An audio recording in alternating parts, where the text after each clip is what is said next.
well differentiated dan self-critical. Ini katanya Gordon Allport, ciri pertama kematangan beragama itu well differentiated dan self-critical. Well differentiated itu paham benar tentang dirinya, ngerti benar tentang posisinya.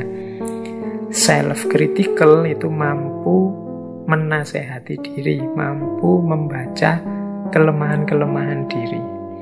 Cirinya 6. Jadi cirinya orang beragama yang dewasa, yang well differentiated and self-critical itu 6. Yang pertama apa? Taat, patuh ya. Agama kan yang nomor 1 ya keimanan, kepatuhan. Jadi kalian wawasanmu luas sekali, ilmumu dalam sekali tentang agama, tapi tidak ada nilai keimanan di situ, tidak ada kepatuhan di situ, yo sebenarnya belum disebut kalian beragama secara dewasa. Justru yang pertama-tama kedewasaan beragama itu dibuktikan dengan ketaatan dan kepatuhan. Ini syarat pertama ya, karena kalau tidak ada ini ya wassalam, wilayahnya bukan agama lagi. Mungkin kalian kritis, mungkin kalian ilmiah, tapi ketika iman, ketaatan, kepatuhannya tidak ada, ya mungkin hanya jadi filsafat saja, bukan lagi ranah agama.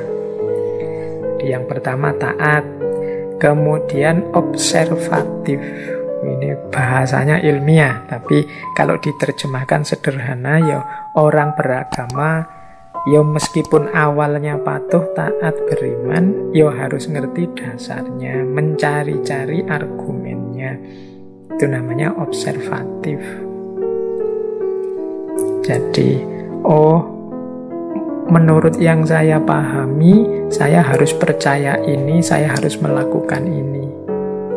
Tapi kira-kira dalilnya apa sih? Dasarnya apa sih? Argumennya apa sih? Alasannya apa sih? Nah, itu namanya observatif. Iman plus paham itu jauh lebih kuat dan tangguh daripada iman saja. Ini di beberapa sesi, saya lupa sesi apa pernah saya sampaikan. Karena begitu kita paham, itu kan keimanan kita tambah mantap.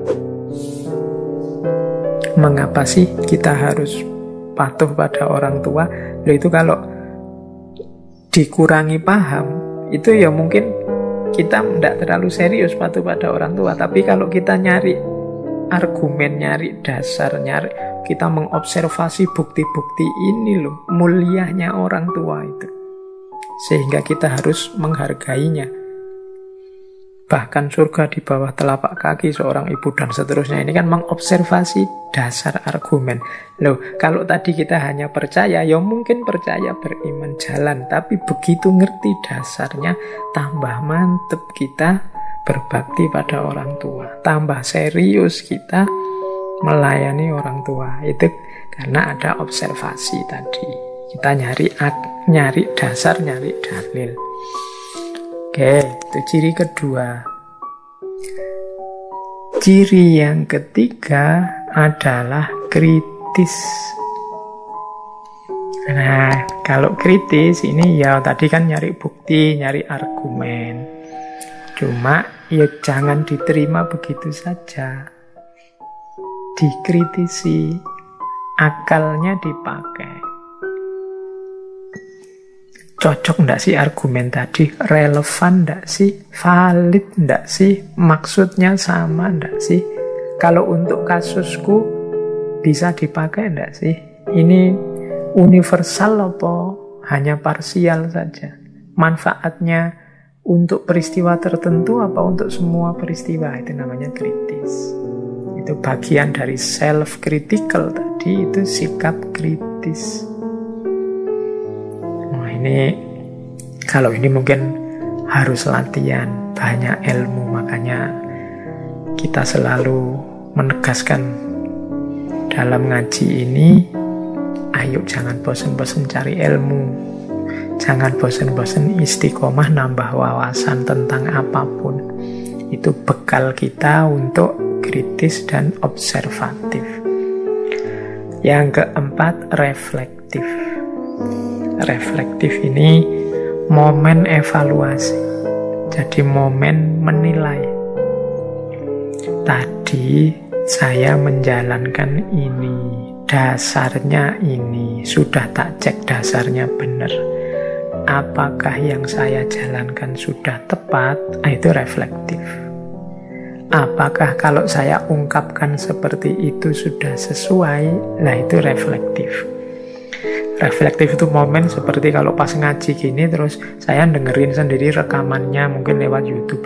Loh, kok saya tadi keliru ya ngomongnya, kok saya tadi keceplosan apa ya? Itu momen reflektif sebenarnya. Saya itu loh, kita ini setiap Rebu malam Kamis ngaji 2 jam. Ini sebenarnya efektif enggak sih? Atau kita kurangi sajalah setengah jam. Enaknya gimana ya? Itu momen reflektif. Kalau hidup kita ingin naik kelas, ingin semakin baik, ya memang harus ada momen-momen reflektif.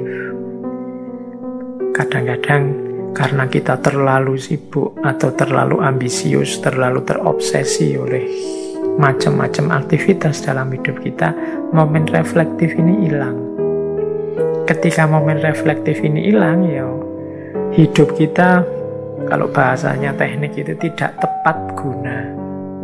Tidak tepat guna itu mungkin kalau tadi kita mau ngerem sebentar terus mengevaluasi, hasilnya lebih baik. Karena kita tahu kelemahannya di mana, kurangnya di mana. Nah, semoga momen-momen seperti ngaji di malam hari semacam ini sebagian bisa kita jadikan momen reflektif, merefleksikan hidup kita selama ini. Sudah maksimal apa belum? Kalau Allah memberi tenaga kita 100, apakah yang 100 ini sudah kita alokasikan untuk kebaikan semua?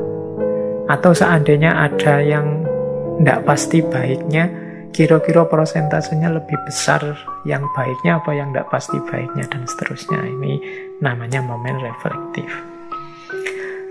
Ini juga ciri beragama secara dewasa.